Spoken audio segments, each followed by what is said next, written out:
হাও মাও খাও, সোহানের গন্ধ পাও। এই সোহান, দেখে যাও সোহান, আমি এসে গেছি। আমি লালটু ভূত সোহান। তোমাকে আজকে ধরে নিয়ে যাব আমার রাজ্যে। আমার রাজ্যের নাম লালটু ভূতের রাজ্য সোহান। এই রাজ্যে তোমার মতো দুষ্টু দুষ্টু বাবুদের আমি ধরে ধরে খাই সোহান।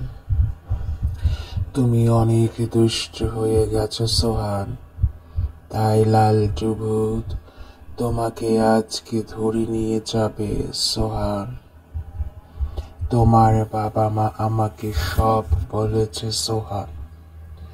তুমি নাকি ঠিক মতো খাও না, ঘুমাও না, পড়াশোনা করো না সোহান।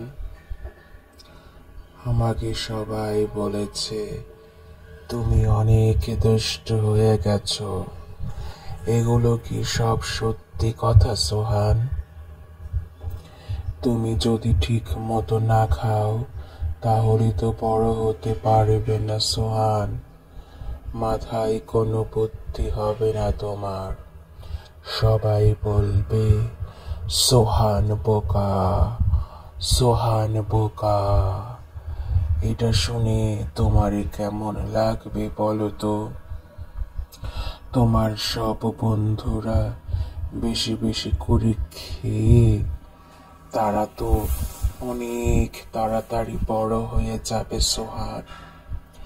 তাদের মাথায় অনেক বুদ্ধি হবে সোহান, আর তারা অনেক পড়াশোনা পারবে। কিন্তু তুমি তো কিছুই পারবে না সোহান, তাই না? তাই বলছি, দুষ্টামি না করে বেশি বেশি পড়াশোনা করে বড় হলে তুমি ডাক্তার হবে, বিজ্ঞানী হবে, অথবা পাইলট হয়ে আকাশে আকাশে উড়ে উড়ে ঘুরে ঘুরে বেড়াবে। তোমার বাবা মা তখন অনেক গর্বিত হয়ে যাবে তোমার জন্য সোহান। বলবে আমাদের সোহান অনেক ভালো, আমাদের সোহান গুড বয়। তখন তোমার অনেক ভালো লাগবে, তাই না সোহান? সকল মানুষ তোমাকে অনেক ভালোবাসবে। গুড বয় হয়ে যাও সোহান।